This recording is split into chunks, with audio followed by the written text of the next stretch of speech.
So finally माझ्या कचोऱ्या झाल्या आहे बनवून. सी तुम्ही बघतच आहात. ओके, पण कचोऱ्या कम्प्लीट होत नाही कारण त्याच्यासोबत असतात ह्या मिरच्या. यस मंडळी, welcome to my new blog. कसे आहात? नक्कीच मजेतच असणार आहात. तर आमच्या घरी आले आहे पाहुणे.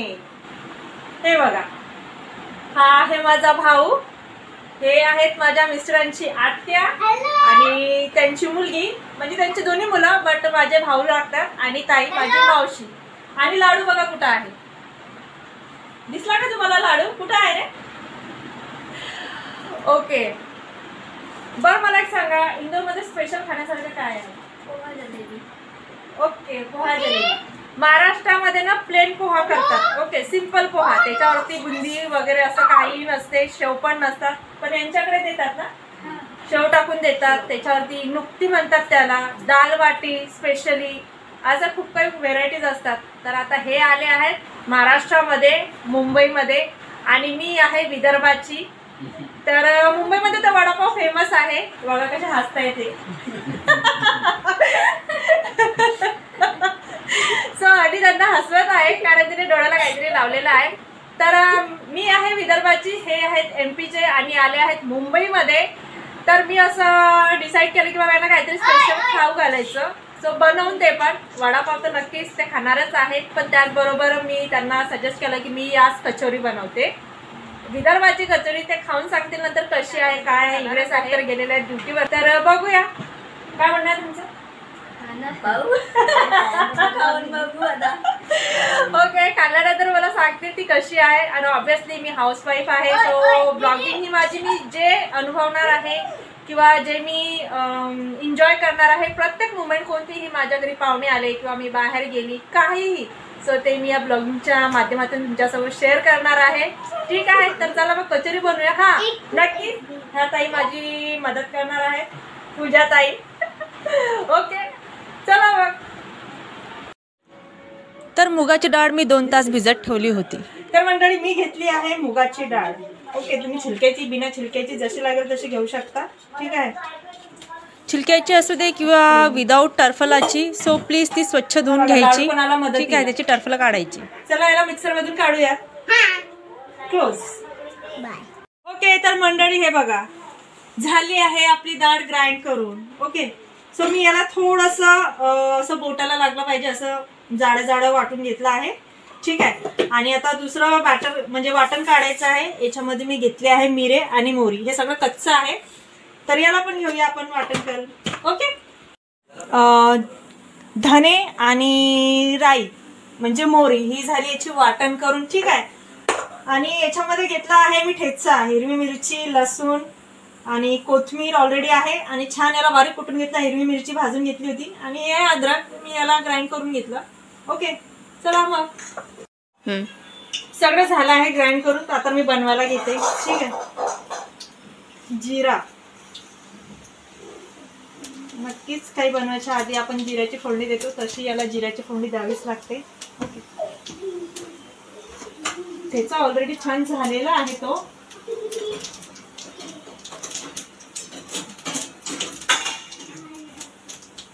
मी आता याच्यामध्ये टाकते ठेचा. तर फोडणीला चुकूनही कढीपत्ता टाकायचा नाही, नाहीतर कचोरीची टेस्ट जी आहे ती बदलून जाते, तिला प्रॉपर चव येत नाही कढीपत्त्यामुळे. आणि मी पण टाकते अद्रक याच्यामध्ये. बघा कसं छान झालेलं आहे सर्व.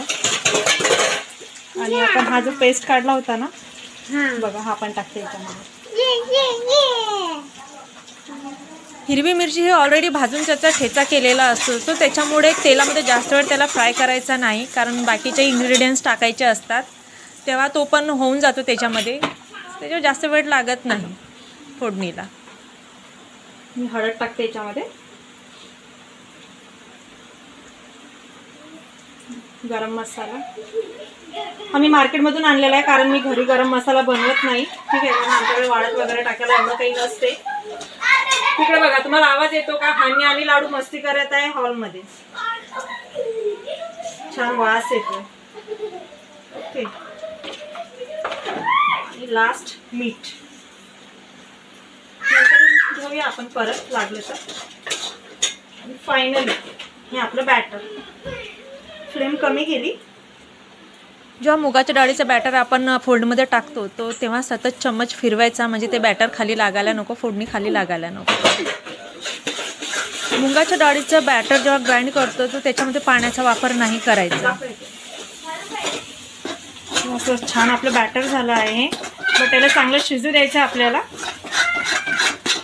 आणि हो, याच्यामध्ये हलका हलका थोडासा बेसन ॲड करायचं आहे, कारण त्याला थोडासा कोरडेपणा यायला पाहिजे म्हणून. याच्यावरती चण्याच्या डाळीचं पीठ ॲड केलेलं आहे, कारण ते ओलावा त्याचा थोडा कमी व्हावा म्हणून. थोडंसं त्याचा मोकळेपणा आला पाहिजे आहे त्या बॅटरमध्ये, त्या फिलिंग करताना. हा आहे कचोरीचा मसाला, म्हणजे जे फिलिंग आपण फील करतो कचोरीच्या पारीमध्ये, तो आहे हा. मावशी पण आली बघायला कसं बनवते. बनवत तर आहे मी, एक्साइटेड होऊन बनवत आहे, पण ते जेव्हा टेस्ट करतील आणि मला सांगतील की खरंच छान बनवलं तेव्हा मला बरं वाटणार. कारण कुकिंगची आवड आहे, पण भांडे पडतात, कामाचा व्याप वाटते, म्हणून मी जास्त करत नाही. पण आज इच्छा झाली की चला आज काहीतरी बनवायचं आहे पाहुण्यांसाठी. कारण मलाही खूप दिवस झाली इच्छा होत होती कचोरी खायची, कारण मुंबईमध्ये भेटतात कचोरी, असं नाही भेटत नाही, बट त्या वेगळ्या असतात, अशा वरून फुललेल्या, त्याच्यामध्ये मसाला वगैरे टाकलेला. आणि विदर्भाची कचोरी तुम्हाला माहितीच असेल, शेगावची, तर तशी आहे. ही मी मुगाची बनवत आहे. प्रत्येकाचे प्रकार वेगवेगळे असतात, बट हा मुगाचा मसाला आहे. ठीक आहे, हे गार करायला लागतं. बघितलं किती छान दिसत आहे हे. हा एक पडा लाडूला आहे, बघून घ्या.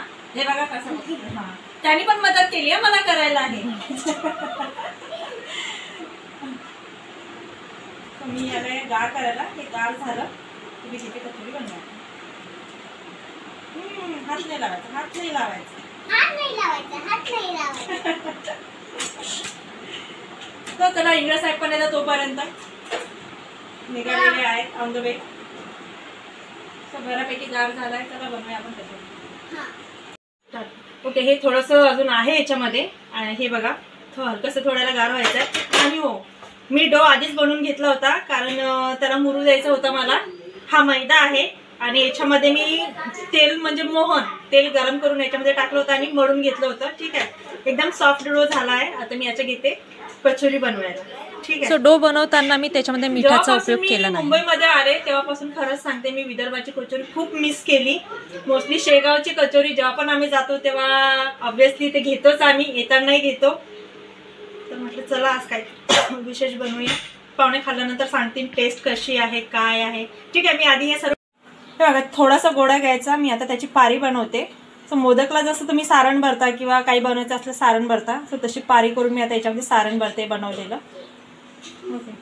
सो जेव्हा मला फर्स्ट इयरला ॲडमिशन घ्यायचं होतं, तर तेव्हा एक सब्जेक्ट मला आवडीचा घ्यायचा होता, तो म्हणजे होम सायन्स. माहिती नव्हतं काय आहे, पण नंतर माहिती झालं की गृह अर्थशास्त्र आणि त्याच्यामध्ये काय आहे. तर तेव्हापासून मला कुकिंगची आवड झाली आणि खरंच खूप मजा येते कुकिंग करायला. बट जेव्हापासून लग्न झालं, मुलं वगैरे झालीत आणि कामाचाही व्याप वाढला, सो त्याच्यामुळे माझी कुकिंगची आवड कुठेतरी थोडी कमी झाली. कमी नाही झाली, बट ते मी कुठेतरी थोडं स्टॉप केलं. थोडं ऑइल घेते मी, कारण लागायला नको, आणि हलक्या हाताने त्याला लाटून घ्यायचं. जे हॉटेल्समध्ये कचोरी बनवतात कारागीर, सो त्यांची पद्धत थोडी वेगळी असते. ते पटकन गोडे तयार करतात, त्याच्यामध्ये स्टफिंग फिल करतात आणि ते स्टफिंग केलेले गोडे ना दोन्ही हातांच्या पामनी प्रेस करतात आणि त्यांची कचोरी तयार होते. सो मीही करण्याचा प्रयत्न केला, बट तशी येत नाही, थोडी जाड येते. मी लाटून करते. सो अशा पद्धतीने ही बनवतात कचोरी. आता हे पूर्ण मी करून घेते, मग आपण पुढची प्रोसिजर बघूया. तर मंडळी, मी तर बनवून दाखवली तुम्हाला कशी बनवायची, पण आता एक्सपेरिमेंट करायचं आहे. ह्या बघा, ह्या बाई आता काय एक्सपेरिमेंट करतात नाही माहिती. बघूया आपण. कचोरीची कचोरी होते की अजून काय. मी तुम्हाला एक कचोरी बनवून दाखवली, पण बाईचं मन झालं की मी पण बनवते. तर हे बघा, पूजा मॅडम एक्सपेरिमेंट करत आहेत. कुठे गेल्या बघू द्या मॅडम. ओके, एक्सपेरिमेंट करत आहे.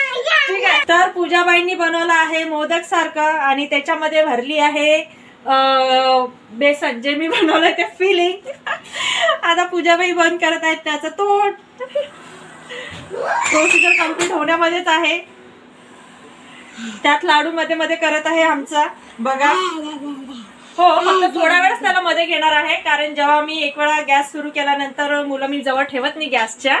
ठीक आहे, ठीक आहे.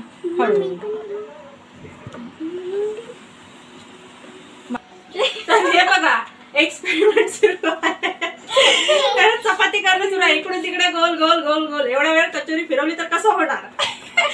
तिकडे कारागीर 4-5 कचोऱ्या काढून फेकून तर आता फ्लेमी हाय केला आहे आणि मी मुद्दाम म्हणून लोखंडाची कढई घेतली. ऑप्शनल आहे, माझ्या घरी आहे म्हणून मी घेतली.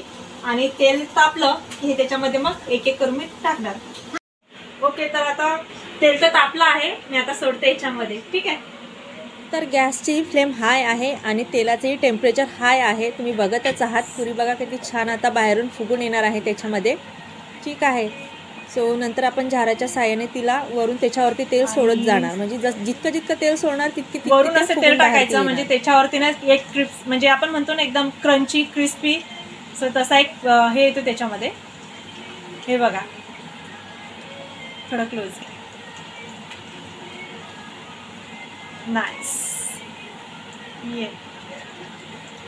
ही आहे विदर्भाची कचोरी. तर झाराच्या मदतीने तुम्ही जितकं त्याच्यावरती तेल सोडणार सो तितकी ती छान ब्राऊन होणार, क्रिस्पी होणार आणि ती आतूनही छान ती तयार होणार आणि बाहेरूनही म्हणजे खाताना तुम्हाला ती कच्ची लागणार नाही, खूप टेस्टी लागणार. सो हा फायदा असतो कचोरीवरती वरून तेल सोडण्याचा आणि गॅसची फ्लेम कमी करायची. सो थोडी तरी फ्लेम कमी करायची. हे बघा, ही आहे विदर्भाची कचोरी, अशी असते. तुम्ही जर हा ब्लॉग पूर्ण बघितला सो प्लीज नक्की ही कचोरी बनवून बघा आणि टेस्ट करा. खूप छान टेस्ट ट्राय करून बघा, तुम्हाला नक्कीच आवडणार. कारण जे विदर्भाचे आहे, ज्यांनी शेगावची कचोरी खाल्लेली आहे त्यांना ती टेस्ट माहिती आहे कशी आहे, काय आहे. आणि मी घरी बनवली, सो नक्कीच थोडा तर फरक येणारच. कारण शेगावची कचोरीमध्ये स्पेशालिटी आहे. ओके, सो आता बाकीच्या करून घेते. ठीक आहे. नंतर मग आम्ही खायला जाणार, तेव्हा ते मला सांगतील की मी कशी बनवली. तोपर्यंत माझं मन शांत नाही आहे. सो फायनली माझ्या कचोऱ्या झाल्या आहे बनवून. सी तुम्ही बघतच आहात. ओके, पण कचोऱ्या कम्प्लीट होत नाही कारण त्याच्यासोबत असतात ह्या मिरच्या. यस, ती मिरची जी मी गॅस फ्लेम बंद केला, त्याचं थोडं टेम्परेचर डाऊन होऊ दिलं, नंतर हे त्याच्यामध्ये टाकलं. तेही थोड्या मिरच्या फोडून आणि मस्त त्याच्यामध्ये टाकलं आहे मीठ. खरंच सांगते, तोंडाला पाणी सुटलंय माझ्या. आता आम्ही पाहुण्यासोबत बसून खाणार आहे. नंतर बघू पाहुणे काय एक्सप्रेशन देतात किंवा काय होतात. चला लवकर. प्रोसिजर सगळी संपली. आता प्रोसिजर सुरू आहे खाण्याची. आणि खाताय एक मेंबर नाही खात कारण त्याचा उपवास आहे. कॅमेरामॅन झूम करो.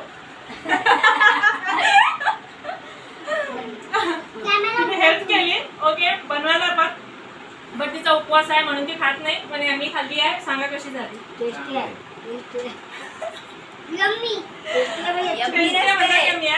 सो ही विदर्भाची आहे स्पेशल. ठीक आहे, प्रत्येक ठिकाणी वेगवेगळी स्पेशालिटी असते, बट आमच्याकडे कचोरीची आहे.